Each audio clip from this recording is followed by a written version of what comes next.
तो अहमदाबाद टेस्ट पहला दिन का पहला सत्र जो है वो हो गया है समाप्त और वेस्ट इंडीज ने टॉस जीतकर पहले किया था बैटिंग का फैसला।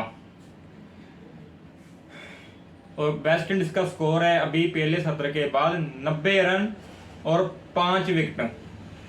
तो पहले सेशन में ही वेस्ट इंडीज ने 5 विकेटें जो है वो अपनी गंवा दी हैं। अगर भारत की टीम की बात करें तो मोहम्मद सिराज और जसप्रीत बुमराह दोनों खेल रहे हैं। कुलदीप यादव भी टीम है। पहले लगा था कि शायद यार जसप्रीत बुमराह को ना रेस्ट दी जाएगी क्योंकि अभी वो एशिया कप खेल कर आए थे, लेकिन जैसे ही टॉस हुआ पता चला कि जसप्रीत बुमराह खेल रहे हैं, तभी से पता चल गया था कि यार आज ना वेस्ट इंडीज़ की टीम 1-2 सेशन में ही ना निपट जाएगी। और हुआ भी कुछ वैसा ही है। पहले सेशन के बाद वेस्ट इंडीज़ 90 रन 5 विकेटें, काफ़ी बढ़िया गेंदबाजी की भारत के सभी गेंदबाजों ने, खास करके मोहम्मद सिराज ने पहले स्पेल में 19 रन देकर 3 विकेटें ली हैं वेस्ट इंडीज़ की। और वेस्ट इंडीज़ के बल्लेबाजों का ना कुछ लग नहीं रहा कि उनके पल्ले जो है वो कोई गेंद पड़ रही है। अगर आप छाए होप और रोस्टन चेस की पार्टनरशिप निकाल देना, लास्ट में जो पार्टनरशिप हुई है लंच के आखिरी ओवर में कुलदीप यादव ने शे होप को भी क्लीन बोल्ड कर दिया है। क्या गेंद थी यार उन्होंने की, कहाँ से टर्न होकर बॉल अंदर गई है। तो शे होप चले ड्राइव खेल लें, लेकिन बॉल इतनी टर्न हुई है कि सीधी डंडों पर जाकर लगी है। तो 90 पर 5 है। उम्मीद थी कि भारत इस सेशन में अच्छी गेंदबाजी करेगा। भारत ने अच्छी गेंदबाजी भी करी है, लेकिन आखिरी विकेट के लिए जो साझेदारी हुई है ना वो बढ़िया थी। लगा था कि शायद वेस्ट इंडीज 4 विकेटों के नुकसान पर ही जाएगा, लेकिन आखिरी ओवर में कुलदीप यादव ने 5वां विकेट भी झटका दिया वेस्ट इंडीज का। काफ़ी कमज़ोर दिखाई दे रही है वेस्ट इंडीज़ की टीम। कोई दमखम लग नहीं रहा है उनके बल्लेबाजी में। केवल एक रोस्टन चेस और शे होप ही हैं जो बढ़िया बल्लेबाज लग रहे थे, और उन्हीं से वेस्ट इंडीज़ को उम्मीद होगी। लेकिन ऊपरली क्रम के बल्लेबाजों ने कुछ खास प्रदर्शन किया नहीं है।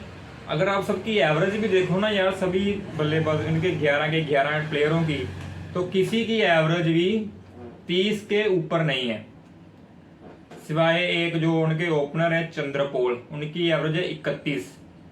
उसके बाद 29, 26, 25, 28 ऐसी एवरेज के सभी प्लेयर हैं।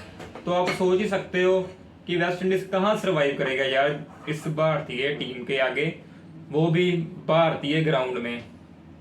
काफ़ी मुश्किल होने वाली है वेस्ट इंडीज़ के लिए ये टेस्ट सीरीज। अभी 90 पर 5 है। उम्मीद है कि लंच के बाद भारतीय की टीम और भी तेज़ी से आएगी और वेस्ट इंडीज़ को 130-140 रनों पर ना हम समेट देंगे। अभी उनके कप्तान साहब जो हैं वो बल्लेबाजी कर रहे हैं, बढ़िया लग रहे हैं। उनका विकेट अगर आते ही मिल जाता है तो वेस्ट इंडीज़ 125-150 के बीच ऑल आउट ना हो सकती है। 7 ओवर किए हैं मोहम्मद सिराज ने, 7 ओवर का लंबा स्पेल किया है और उसमें 19 रन देकर 3 विकेटें ली हैं। वो ब्रेंडन किंग को पता ही नहीं चला कि बॉल जो है वो कहाँ पर है। उन्होंने यार सीधी गेंद छोड़ दी है और मिडल स्टंप पर जाकर वो गेंद लगी है मोहम्मद सिराज की। आप लाइन पढ़ ही नहीं रहे हो गेंदबाजों की।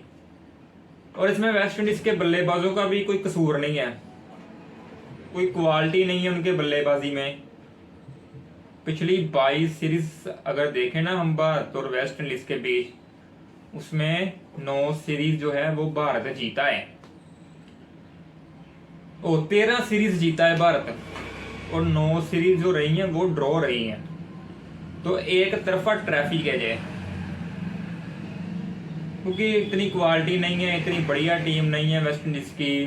तो ये भी सीरीज हम देख सकते हैं कि 2-0 से उनका वाइट वॉश जो होना है ना वो तय है, क्योंकि ना तो उनके पास बल्लेबाजी ऐसी है कि जो भारत की गेंदबाजी के खिलाफ रन बना पाए, ना ही गेंदबाजी ऐसी है जो भारत के बल्लेबाजों को रोक पाए।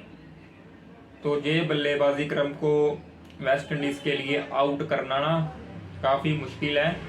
मुझे नहीं लगता कि इस सीरीज का कोई भी मैच ना 5वें दिन तक जाएगा। जिस प्रकार ना वेस्ट इंडीज की बल्लेबाजी दिखाई दे रही है, अगर उनके कप्तान जल्दी आउट हो जाते हैं तो फिर तो वेस्ट इंडीज गया।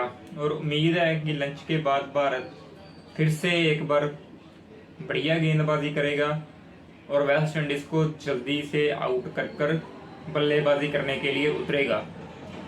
लंच के बाद टी के पहले पहले तो यार भारत की बल्लेबाजी ना मुझे लगता है कि आ जानी चाहिए।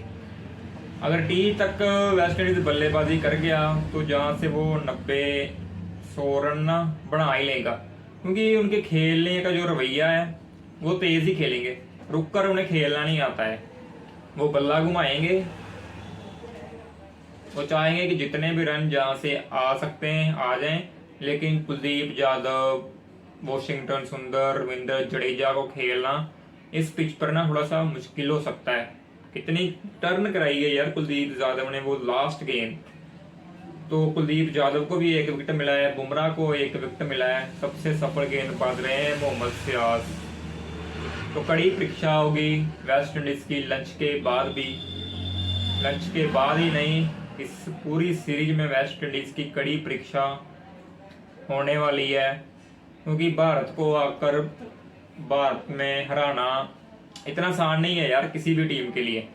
वो तो लास्ट बार न्यूजीलैंड कुछ अनप्लेबल क्रिकेट खेल गया जिसकी वजह से भारत हार गया। किसी से उम्मीद नहीं की थी कि यार न्यूजीलैंड ना आकर ऐसा खेलेगा, लेकिन न्यूजीलैंड की टीम और वेस्ट इंडीज की टीम में ना जमीन और आसमान का फर्क है।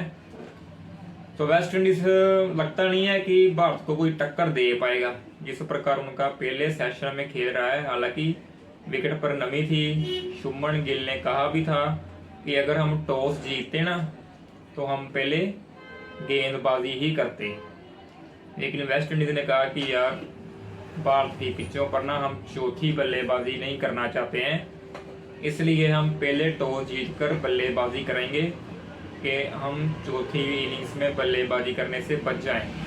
लेकिन ऐसा ही प्रदर्शन रहा तो फिर भारत को चौथी इनिंग्स खेलने की जरूरत नहीं पड़नी चाहिए।